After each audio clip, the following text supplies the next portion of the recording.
Romeo के नाम पौलुस की पत्री अध्याय 10।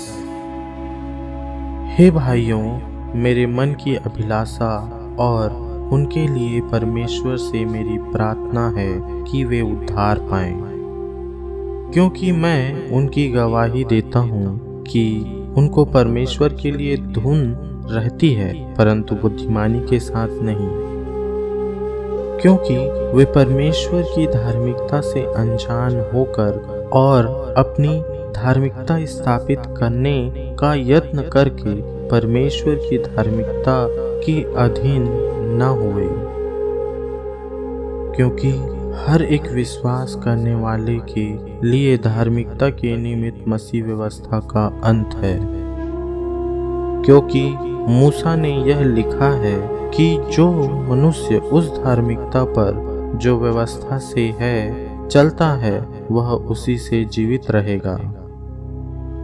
परंतु जो धार्मिकता विश्वास से है वह यूं कहती है, तू अपने मन में यह न कहना कि स्वर्ग पर कौन चढ़ेगा, अर्थात मसीह को उतार लाने के लिए, या अधोलोक में कौन उतरेगा, अर्थात मसीह को मरे हुओं में से जिलाकर ऊपर लाने के लिए।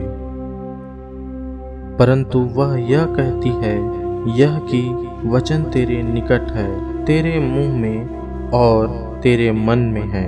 यह वही विश्वास का वचन है जो हम प्रचार करते हैं कि यदि तू अपने मुंह से यीशु को प्रभु जानकर अंगीकार करे और अपने मन से विश्वास करे कि परमेश्वर ने उसे मरे हुओं में से जिलाया, तो तू निश्चय उद्धार पाएगा।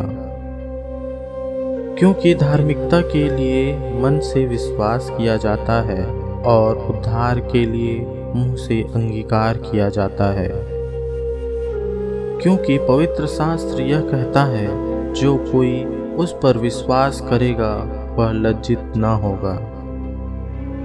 यहूदियों और यूनानियों में कुछ भेद नहीं, इसलिए कि वह सबका प्रभु है और अपने सब नाम लेने वालों के लिए उदार है। क्योंकि जो कोई प्रभु का नाम लेगा वह उद्धार पाएगा। फिर जिस पर उन्होंने विश्वास नहीं किया वे उसका नाम कैसे लें, और जिसके विषय सुना नहीं उस पर कैसे विश्वास करें, और प्रचारक बिना कैसे सुने।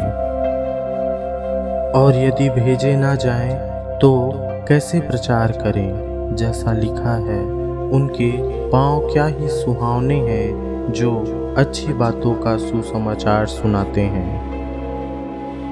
परंतु सब ने उस सुसमाचार पर कान ना लगाया। यशायाह कहता है, हे प्रभु, किसने हमारे समाचार पर विश्वास किया है।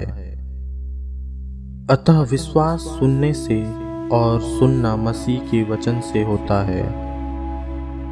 परंतु मैं कहता हूँ, क्या उन्होंने नहीं सुना? सुना तो अवश्य है, क्योंकि लिखा है, उनके स्वर सारी पृथ्वी पर और उनके वचन जगत की छोर तक पहुँच गए हैं। मैं फिर कहता हूँ, क्या इज़राइली नहीं जानते थे? पहले तो मूसा कहता है, मैं उनके द्वारा जो जाति नहीं तुम्हारे मन में जलन उपजाऊंगा, मैं एक मूढ़ जाति के द्वारा तुम्हें रिश्त दिलाऊंगा। फिर यशायाह बड़े हियाव के साथ कहता है, जो मुझे नहीं ढूंढते थे उन्होंने मुझे पा लिया, और जो मुझे पूछते भी ना थे उन पर मैं प्रकट हो गया। परंतु इज़राइल के विषय में वह यह कहता है, मैं सारा दिन अपने हाथ एक आज्ञा न मानने वाली और विवाद करने वाली प्रजा की ओर पसारे रहा।